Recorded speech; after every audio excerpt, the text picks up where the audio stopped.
sure it's online before.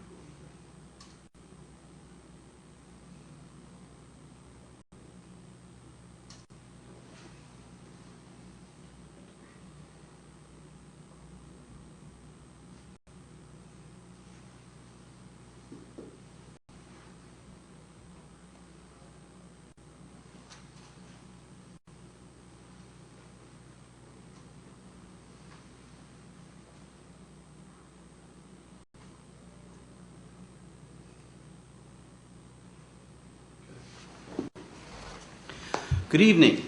This is Jim Campanini, the editor of The Sun, and I want to welcome you to our second City Council Candidates Forum that The Sun is putting on this week. This is the second of 3 forums. The last one will be held tomorrow night. We also have a Friday night, the last panel of the school committee candidates. We welcome you to joining us this evening. We welcome the candidates who have taken time out of their busy schedules to be here. We hope to give you some insight so you can make an informed decision in the November 8th election. The guidelines for tonight's forum, it's not a debate. We're going to pull questions out of the illustrious fishbowl here, and we'll go around the room, give each candidate 1 minute to respond, and if there is a need for a rebuttal, we will do that. At the end of the hour, we will give each candidate 2 minutes to make a closing statement as to why you should vote for them. So I hope you enjoy this event, and hope you will watch the other forums that have been held this week and the next 2 that are coming up tomorrow night, Friday. Our first question, gentlemen, which generated a lot of discussion in our first forum, and has also been discussed by the council, is do you agree with the city's tax policy of increasing the tax levy 2.5% annually, which, when tied to new growth, comes out to an average of almost 4% annually? Corey, we're going to start with you. Yes, thank you, Jim, and good evening to all of you at home. No, Jim, as I fill out my questionnaire at an earlier date, no, I disagree with the 2.5% increase since 2006. I mean, I understand the current council has faced some difficult economic times, there's no doubt. State aid's been cut, but I'm a candidate who has solutions to increase revenue, such as corporate sponsors for parks, stadiums, and open spaces. And I just think the taxpayer has had enough, and I think we need to find other solutions to build tax base, such as the Hamilton Canal. That's slated to bring in $4 to $5 million. I'd rather see that income closer to the 5-year number than 10-year, which is anticipated. If we can really expedite that project, that's huge. The savings on health care is a big plus that the manager is working on currently. So I think a combination of things, the visions I have, ideas I have, along with... We're going to get into the economic development. Hopefully there's a question in there. But okay. On 2.5%, you'd say no. I'd say no. I would vote against it. Okay. John? Good evening. Thank you. On my question, I also answered no.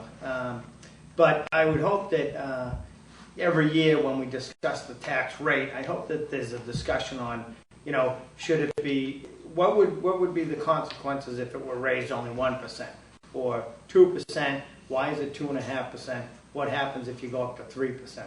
I honestly haven't sat in at all the annual budget meetings for the city council. I've been doing the school committee, but I would hope that that discussion happens. What I would like to see also is, we always talk about increasing the tax base. We've got to partner up with the university. All this research that we're doing at the university, maybe we can entice some companies to come to Lowell that are going to take this research and put it to good use, and we can have companies and employ people in the city. Okay, good point. If you want to put in your little economic development message, since they can do well, that, I'm going to limit. Yes, and we'll get into that. That might be a follow-up. John? Jim, my answer is no as well. I'm a big believer that we need to generate more revenue, not generate new taxes and new fees. I think there's a lot of opportunity out there to bring new business into the city, and I think that that's the, as I call it, the magic bullet solution to a lot of our problems in the city. So my answer is no. I really strongly believe that there's a lot of opportunity out there, again, to raise revenue, and that's the solution. That's really, I guess, my sole position on that. Well, I'll spend a little bit in that I'd rather not have the tax increase if I could avoid it. But what I did support was capping any increases in taxes to 2.5%. In the situation where we were losing our revenues from the state, local aid, and generally other revenues other than real estate taxes locally have been declining. And we've had cost increases that we have to make up. So we have to make cuts in the budget. And if we didn't increase it to 2.5%, we'd have to make further cuts. And how can we maintain our essential services while making those cuts became the dilemma. So although I did support a budget that included a 2.5% increase, if it could have been less, I would have supported that. But I have to balance that with the essential services and how to maintain them. Right, and Mickey, that's an interesting point. But as the manager and the council have decreased the size of government, it seems these services are getting more expensive because the taxes continue to go up. Since 2006, the local revenue receipts have gone up $30 million, and you wonder, a lot of that money is going to healthcare and benefits. But I mean, can this just keep continuing? Well, it can't. That's why we're trying to cut back on the health care and benefits. And we're doing the energy project to save on our costs so that going forward we won't have as great a need for these tax increases.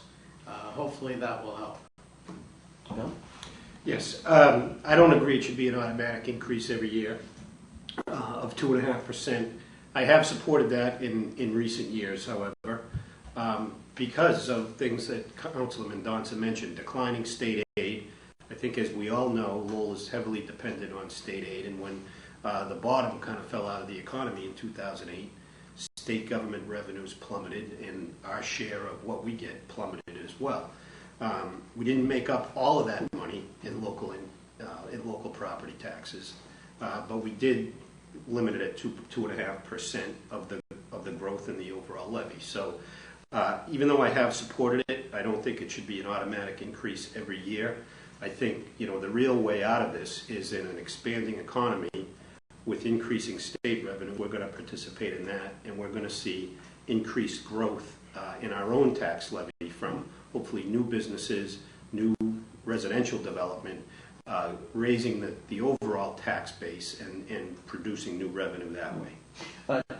We raised some interesting points. You raised a good point about the state and the declining revenues. But should we be held hostage from this by the state? Should we start weaning ourselves from the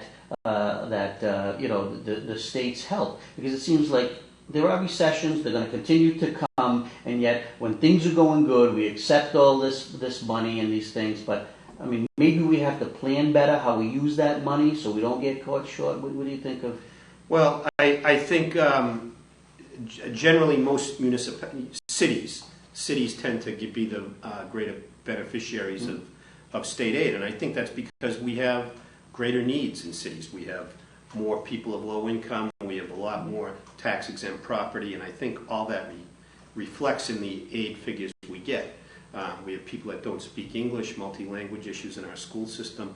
So I think that would have to be a fundamental change, in the way the state funds its own operations as well as the cities and towns. I mean, I think we've been forced to wean ourselves off state aid just in the last 3 or 4 years. But I think overall, I'm not sure how realistic it is for Lowell to expect, ever declining amounts of state aid. I think this year's a good example where we've got at least some restoration of the $1.5 million approximately, and that's a good sign. State tax revenues are up, which is good, means people are making money paying income taxes. Good segue. Last night the council and both these councilors voted to use 66% of that 1.5 million windfall from the state to go towards tax relief. The rest will go towards different things that the manager proposes that the council will, I guess, take a look at. So they've already weighed in. Was that a good decision? Would you spent more on tax relief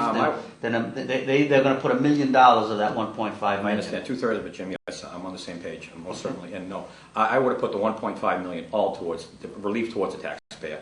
They've been shouldering up the last 5-6 years, 2.5% every year. And keep in mind, services have gone down too. 4 years ago, we didn't pay for trash. We do now. So property values have gone down, taxes have gone up, and we're getting less services, okay? And the manager made a point this morning on the radio that it's under 10%.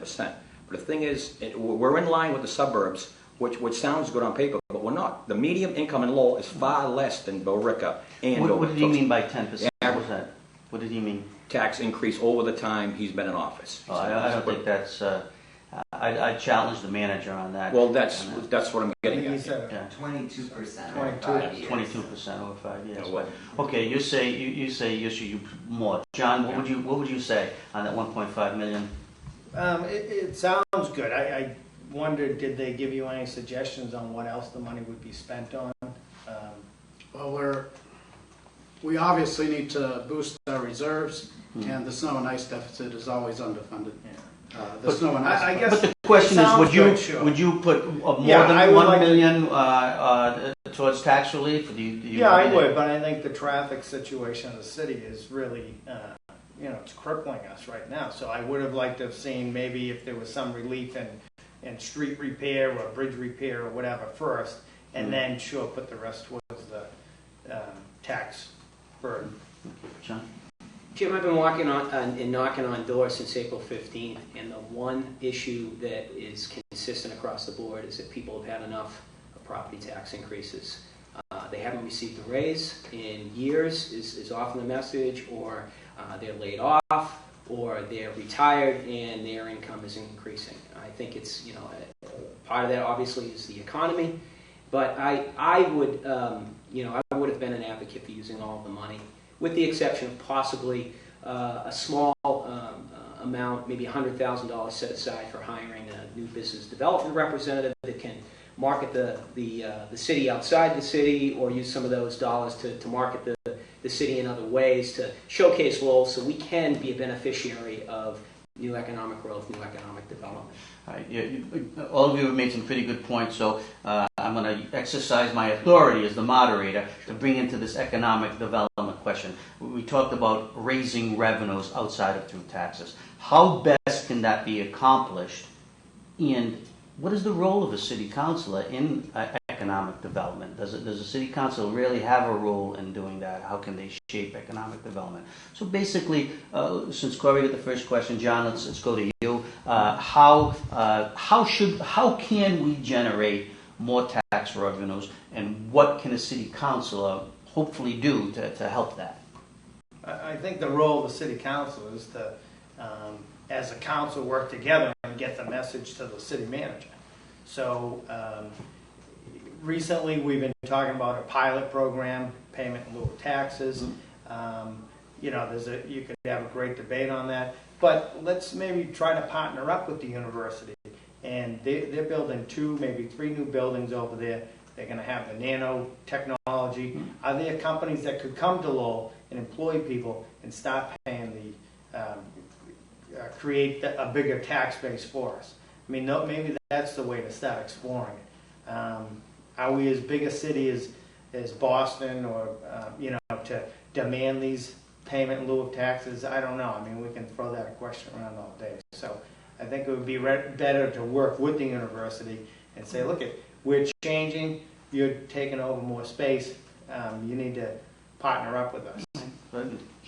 I think the answer is yes. We, as city council, should have a role in economic development. I think that we could, if we have relationships outside the city, to try to leverage those relationships. I think that city council should be one of the biggest proponents and cheerleaders for the city.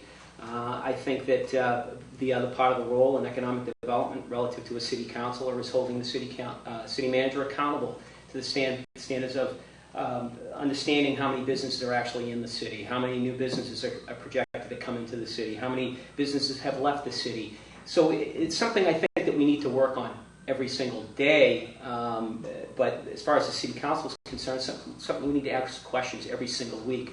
I think we need a monumental shift in thinking. I think that the way city government operates is, I often hear we need to run it like a business. Well, if we're going to run it like a business, let's treat it that way, and let's look at our results. Let's look at what we're experiencing from a standpoint of interest in the city, and some of the ideas I've had relative to bringing in businesses is Please wrap it to up. Yeah. is to hire a new business development person to go out and not only talk to new businesses, but to also go out and talk to developers and who express an interest in the city. So I think that's some of the ideas that I Joe, what do you think about that? Should the council be that active, or does that get you into trouble? Or? I've come to the conclusion it's not government's job. It doesn't do that well. We've tried marketing in the past. It helps in the image of the city, but economic development directly, not so much. We have one of the biggest economic development projects going on right now in the form of the Hamilton Canal District. But we have a private developer developing and marketing the site. And even that's only bringing in right now, where even with other projects, 1.6 million new growth. So it's going to be very difficult for the city to grow its finances in that area. What the role of the council should be is to make the city more attractive by keeping our infrastructure in good shape so that that looks attractive to people, our streets, our sidewalks, and keeping our commercial tax rate to a reasonable amount. And we're about to get to. But whether you're Chelmsford, Lowell, or Boston, to John's point, he said, "Gee, how do you leverage to get these nonprofits to pay in lieu of taxes? I mean, is there anything that can be done from that standpoint? I mean, Lowell is losing a lot of these buildings to nonprofits, and they're becoming, properties that were taxable are non-taxable. I mean, well, the nonprofits are made up of boards of regular homeowners, and they don't want to pay more than they have to. Mm-hmm. So they're now on the boards. They don't want to pay more than they have to for that board either. So we can ask them, we can't force them. But I think there's so many properties that have gone nonprofit that I would support an effort to change state law to increase what any nonprofit would have to pay, but they'd all be on the same playing field. Yeah. So whether some percentage, maybe start at 5 and work your way up to 25% of what a regular, what that property would pay normally, whether it's residential or commercial. But it needs to be done by the state to allow us to do that and to make it, like I said, an even playing field for all nonprofits. Now, you've been around for a while, and right. Council, you've dealt with this before. Right. I think there's a crucial role for a city councilor to play in expanding economic development in the city. And I think I've done that in my time, and I'm proud of my record on it. And I just point to 2 examples, both in the jam plan area. One is the taking by eminent domain of some key parcels and assembling a development site there. I've lived in Lowell my whole life. That mill project has been underutilized my whole life. I agree with Councilor Mendonca that we should leave that to private industry, but I think 50 years is enough. And when we have seen stagnation in a neighborhood for generations, it's time for the government to act, and we acted. And we have now 2 major investments in that neighborhood, one of over $40 million and one of just slightly under $40 million. Those are construction jobs. Those are both tax-paying properties. One is the Appleton Mill Artist Live Workspace. The other one is the Lowell Community Health Center, which is going to be a taxable project. Okay, but getting back to that main point about in lieu of taxes. Okay, Lowell is built on partnerships. All right, and there's a lot of we try to work with people, public and private. But how do you bring the hammer down and communicate? Hey, we're providing services, and the taxpayers are paying for this. I mean, should we be stepping up that? I thought the question was, what's the role of the council in economic Yes, that was development? one part. But in the payment in lieu of taxes, world peace would be nice too. But in my experience, when you go to a nonprofit and ask them to pay something they're not legally obligated to pay, they're going to tell you all the good things they're doing already. Yeah. So without some sort of change in law, I don't hold out much hope for that.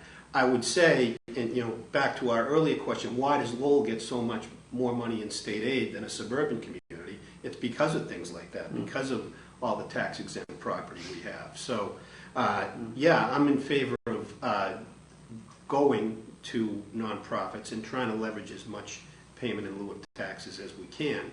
But we don't have private universities like they have in Boston and Cambridge. I mean, we have 2 hospitals, maybe soon to be 1 hospital. That's probably the biggest nonprofit user we have. And there may be a case to be made for those types of entities to pay payments in lieu of taxes. But without some sort of force of law, I don't hold out a whole lot of hope for that. I didn't mean to cut you off on your That's okay. achievements, but you can say that in your 2 minutes. Okay, fair enough. You certainly have a longer resume than the challenges. So, Kurt, what do you think about that? Well, The role of the council, a councillor, and the lieu of taxes. Undoubtedly, the council could be doing more, Jimmy, as far as economic development. What really stands out to mind is would be paramount to me as a councillor is the Hamilton Canal project.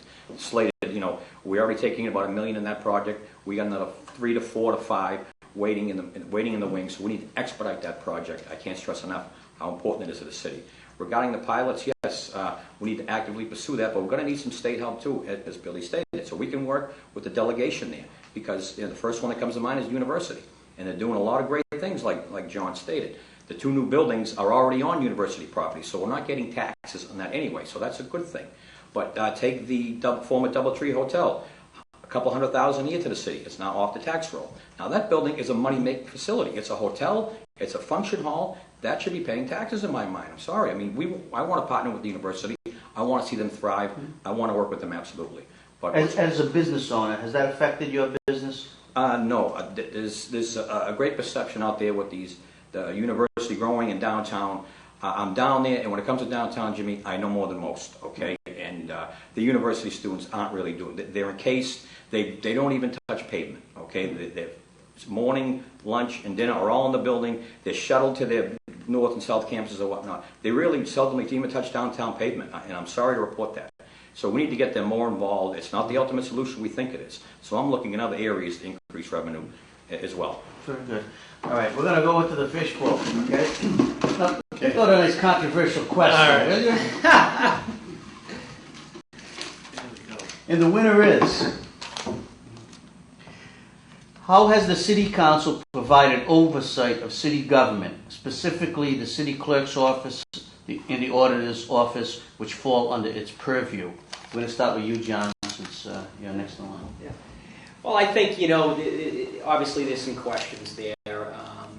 When we cut, I think that at times what happens is that we eventually get to a point in any business or city government, when you cut, you get to the point where, you've cut too much, and you start to see some weakness in some management and some operational issues. And I think that we're probably at that point now.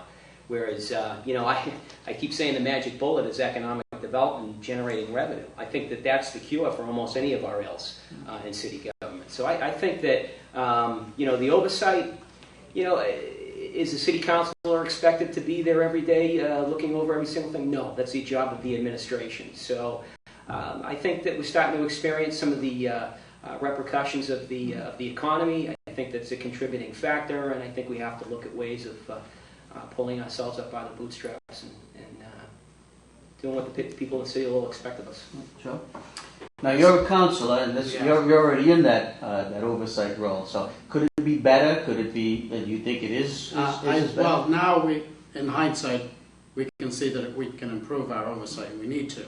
But at the time, things seemed to be going okay. There were no complaints of either the clerk's office, and oversight of the manager is like every week, so that one's pretty tight.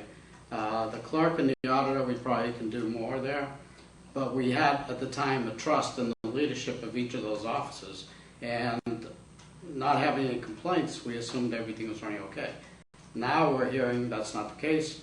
I know I'm the chair of a subcommittee for the clerk oversight now that just started up, so we're going to go through the report on all the weaknesses, and we're going to come up with a plan on how to address them and how to provide that oversight going forward, either having monthly reports or quarterly reports, whatever is appropriate after we go through this process and we have a new clerk in place in the clerk's office, and probably something will be done in the auditor's office, and that we'll have more regular reports about what their duties are. And we need to look into that office to find out, are there any deficiencies there that nobody's flagged for us? What surprised me more than anything was how far behind we are electronically, putting records on file and stuff. I was just surprised about that. I know Dick Howe, the Register of Deeds, has done a marvelous job, and with limited funds to get that going. And I was really surprised. I was as well, because even in the report it states that in 1990 they were at the leading edge of using technology. So somewhere between then and now, something's been lost. Now some of it, the state's providing the databases. So they're doing birth certificates right now. They're going to add the death certificates, much like they do in the election office, where the database is actually kept by the state, and we just access it to get the list that we need. Bill, how has the council done an oversight? Well, I'd say with the auditor specifically, I think we've done a good job. I think the auditor does give these monthly reports that Councilman Mendonca was mentioning from the clerk, quarterly reports, I'm not saying monthly, on revenues, expenditures, and then other council requests. The auditor also, we have an independent audit that's done every year too, so that's another check and balance on the operation of the auditor. The clerk, it has issues, and I think we all, take over some responsibility for that. However, in defense of the clerk's office, even the acting clerk reported that the day-to-day operation of the office, the vital records, the dog licenses, all that processing seems to work very well. What we don't have really a good handle on are things that are required by changes in law, recent changes in law, and as you mentioned, computerization, sort of longer-term projects that require a little bit more diligence and vision. Going back though to the auditor, which the council hires in the purview, were you kind of surprised about that June 2010 management letter? I mean, were you previously informed about that there were deficiencies in the treasurer's office, and that the city manager had hired someone for $50,000? I mean, should the council have been informed about that previously? I think the council was informed about that. First, I did know about, that's been a finding going back 10 years. I served on the Finance Committee for those 10 years. I've questioned the auditors about that. There was no material misstatement of our financial statements, and they've always characterized it as a minor issue. I'm not on that committee anymore. It was replaced by Councilman Mendonca. So I wasn't surprised by it, and I think we did get a report from the manager that he was looking to, when the treasurer died, to bring in some outside consulting firms. Now, the amount made was not in that report, but I know people didn't pay attention to it at the time, but I was not surprised by the outside consulting firm, because when the treasurer died, that was one of the things the manager said was included in his short-term plan. Thank you. Go ahead. Well, Jimmy, what I would class one of the manager's strong points is finances at this point, but $500,000 glitch in the auditor's office, and that didn't get through, that survived an independent audit too, does raise. Okay, that's the treasurer's office. Right. That was the treasurer's. Okay. Excuse me, does raise an eyebrow. So, I, as John MacDonald mentioned, I think it is up to the administration for the day-to-day operations of these offices. What happened unfortunately in the clerk's office is an unfortunate incident. We had an individual, we had a tremendous amount of public trust in, and something went wrong there. But I'm going to look forward. I mean, we have problems. I mean, they were still operating in the 1970s in that office. They were giving handwritten receipts, a money bag under the counter. Who does that? Okay. So how do you establish better oversight? I mean, any ideas what you might try to institute? Well, I would say look at the role models in cities of similar sizes, see how the day-to-day operations are, because obviously we got problems there. So obviously the department needs to be restructured, and let's get the right qualified person in there. Let's restructure the department, and I think from here on in we're going to be fine. I think that's what's called for in the new job description, right, for the city clerk that you're looking for, in evaluation of. Oh yes. Yes. Yeah. Right. John, oversight. Can you? Well, has the council provided the best oversight of the city clerk and the auditor's office, and how might you improve any deficiencies that might? I think we're all in agreement that the office was let go for a while, and it needs some oversight, and it needs to be modernized immediately. You guys are there all the time, so I don't know, but I would just assume that City Hall is computerized and each department talks to each other. And you did mention that you get quarterly reports from the auditor's department, so I mean that's good. Well, is there anything, you've been on the school committee for several terms, is there anything that you or the school committee does to provide oversight that might be transferred to the city council side? Is there Well, we anything brought quarterly reports in on different, on motions, keep track of that. If the city council is responsible for the hiring of the clerk, then I would assume you would have some sort of a committee on either the clerk's office or personnel, and you can evaluate how these three positions are doing, the oversight on the manager and the auditor and the clerk's office. And I don't know, these guys know I'm a big pop-in type of guy. I would stop into the offices whenever I want and see what's going on and get my own take a first-hand look at it and evaluate it myself. I mean, I know we all have. We don't want to different micromanage positions. though, do we? You know, Well, how can you say you micromanage? If you're never there, you don't know what's going on either. So. All right, anybody want to add anything? No, move on, okay. Why don't you pull all that? Sure thing. Oops. No, I read them. That'll do your job. How many pages? Okay, we covered this. Is there a role for city councils to encourage new businesses coming to Lowell? So do another one. Okay. Should the city adopt a residency requirement for all city workers, just department heads, just the city manager, or not at all? Well, we're starting with Joe this time. All right. I'm always a proponent of hiring the best person. And other things being equal, then we should prefer a local resident if we can. But having an actual residency requirement where we have to hire somebody who lives in the community or needs to move to the community, I would not be in favor of that. I don't favor it either. I would like to see as many city workers as possible live in the city, but I think mandating it presents problems with enforcement. New hires have to move. What do you do in an economy like this where it's hard to sell your house? And then in the past, when we've looked at these things, there have been exceptions for school teachers, which is the biggest population of city workers. So I just think when you factor in all the grandfathering requirements you'd have to have for existing employees and exceptions, you'd have more people that the rule didn't apply to than it did apply to. I think it's unworkable, and although it's desirable to hire local people, I just don't support a mandate for it. Thank you, Jimmy. Well, I'm on the Board of Appeals, and I have to live in the city. It's a requirement for board members and councilors. Undoubtedly, Jimmy, I think the city manager should live in the city. Okay. Now, I'm going to, like John said, I'm going to want to see the best candidate. I'm going to search and look for the most qualified, most certainly. Okay. But I want Lowell residents to be really, really considered. If you live, work, and play, and your children go to school in Lowell, and you're vested in the city, aren't you going to perform better? I think so. So I'm going to be a little favoritism towards the Lowell candidate, and that's just my thing, because I'm born and raised here, and I know a lot of these workers, they work hard, they're all from here, and I would tend to favor a local person. Thank you. John? Thank you. I guess I wouldn't be in favor of making a mandate, but I think it is the role of the council, as we've done on the school committee, and you have to tell the person, in this case the manager, that we want people from Lowell High.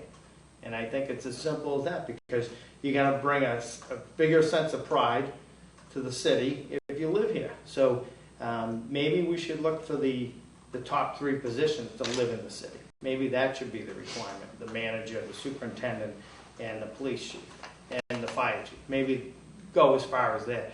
But when everybody comes into the city and works and then they leave, I don't really think they're not that aware of the problems, the traffic problems, the trash problems.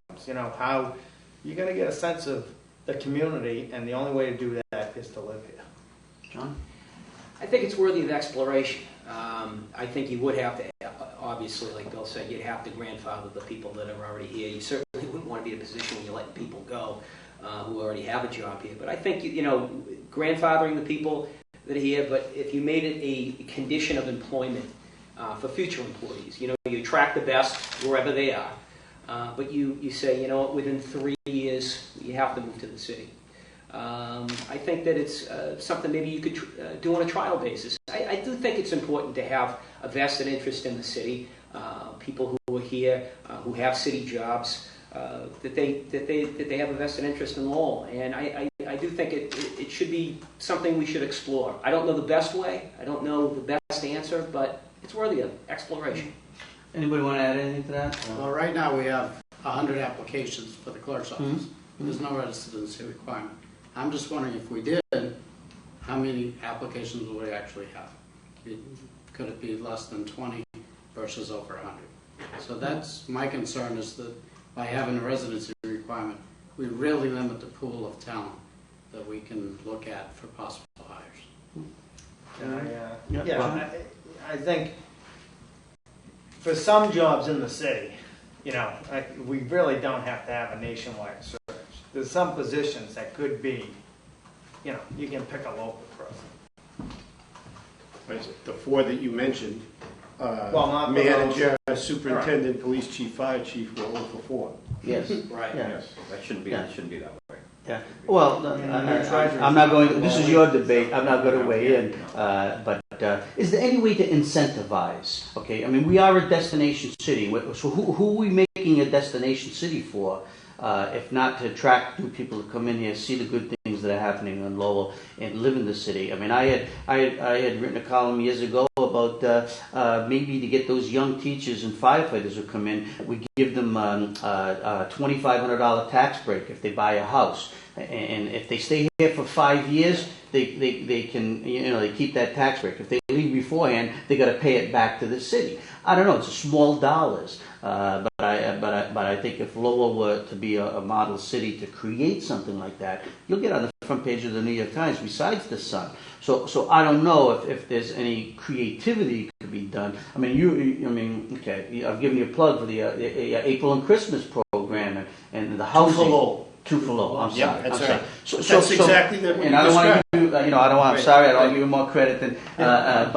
But there are ways, I think that. Didn't the hospitals do that? If you were a nurse a few years ago and you moved into the city, you got some sort of a credit. It's a first-time home buyer loan. Right. Yes, a down payment assistance, Right. I believe. Yeah. But what about that teacher who doesn't have enough money? They're starting out at $32,000, or the police officer, or a worker, city worker at the cemetery or whatever. Jim, I think those are good ideas, and that's what I talk about exploration. I think is that if we go out and we actually ask people and listen to them and get their feedback, those are the type of ideas that will come back to the table, and those are the things that we need to consider.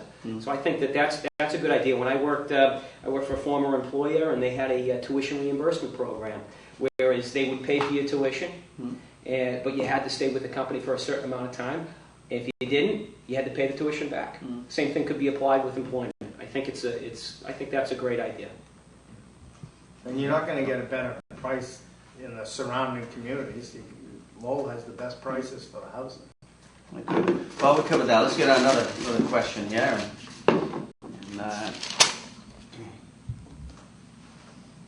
Do you feel the city administration has handled the library controversy properly? Okay, and I don't know where this question came from, but I don't want to spend a whole lot of time on it. So let's start with you, and maybe you can keep it to 30 seconds. Yes, I think the administration's handled it properly. Okay. Jimmy, me not so much, because we've had problems there. Cyberbullying, sex offenders that have been lingering for years. I think it should have been addressed some time ago. But it's addressed now. Their hours are limited, and that's a start. But I think it was slow going, in my opinion. I honestly don't know enough about the situation to critique the administration. But I would say that the attention that they've given it recently, it looks like they're doing a good job. I have 2 young kids, and I don't have any tolerance when it comes to those type of offenses, and I think that the city did take a long time, but I do think that they've got a somewhat of a workable resolution to this, and I think it needs to be analyzed and tracked and really taken a real close look at and make sure that it is going to be effective. So a good start, and I'd like to see even more aggressive stance on it. It did take a bit of time, but we needed to make sure that we didn't open up the city to any civil liabilities and people taking us to court. I think what we have now is something that's workable and defensible and does let people with young children know when it should be safe. But again, I'm always concerned about having a false sense of security, and that even though we have registered sex offenders, there are predators out there that maybe have not committed an offense or gotten caught that could hurt children, and they are not on any list. And so, as parents or any adult supervisor of children, you always have to be aware that even though they may be abiding by our ordinance and laws, there's still some out there that aren't on any list yet.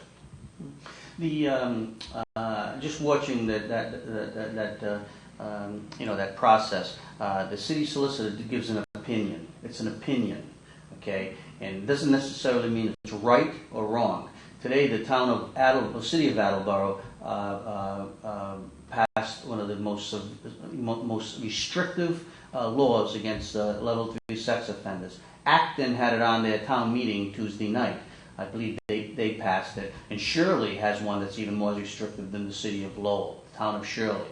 So you wonder, why is Lowell being so friendly in some respects to sex offenders, and these other towns, basically saying, hey, you want to challenge us? Challenge us. Well, we're not being that friendly because now we require them to identify themselves when they come into the library. They can't just say, well, it's between hours such and such, I can just go in and quietly do whatever I want. They have to actually identify themselves to the librarian at the desk when they come in and where they're going. That in itself is somewhat of a deterrent. Now, if other communities want to put themselves ahead of Lowell in being subject to a lawsuit, that's up to them. From an attorney. Well, I would. What I was going to say was I'd encourage people to visit the library. I try and go there often. I chaired the subcommittee that oversaw the renovation. It's a beautiful building. It's very inspiring. It gets a lot of use. I haven't observed problems in the library when I go there. I don't pretend that none exist. I do think there are issues, but I think they've been dealt with, and I think if people spend some time there, they'd be happy with what they see. Anybody else have anything? Jimmy, what I mentioned in an earlier forum back in September is what I would advocate for is the high school as a resource officer. I would advocate for funding now for a library resources officer, because it's difficult for librarians to become police officers. They don't know the faces. I don't want them to watch. I want them to concentrate on assisting people in the library. So I would advocate for funding for a library resource officer. I think would be very, very effective. When a sex offender walks up, sees an officer in blue, he or she's going to have second doubts about entering that building. That's my mind. Thank you. This question comes from Kendall Wallace, so I have an obligation, I think, to put this. It was discussed the other night at the first forum. Would you give the current city manager a new contract? And yes, why? If you say yes or no, why? What's your feelings? I'm going to start with you, Councilor. So, would you give the current city manager a new contract? We just did. Well, a new one. If you were elected and his contract comes up in I guess in what, 1 year, 2 years, another 2 years, he's got to. I think he's at 3 years to go. But Okay. so that was Kendall's question. All Don't right, blame me. I supported the contract for the manager, and I thought it was a fair proposal. I think he's done a good job in very trying economic circumstances. I think he was the right man that we needed at this time, given the implosion of the national and state economies, and I think he's handled that storm pretty well for the city. And so for those reasons, I did support a new contract for the manager. Well, Jimmy, keep in mind, I am a challenger in this condition, and I hadn't had that many dealings with the manager. So if this contract, hypothetically speaking, is up in January, no, I would want to see what's out there right now. I mean, I'm okay with the manager right now. I think he's doing a decent job. I think he's good at finances, but community policing.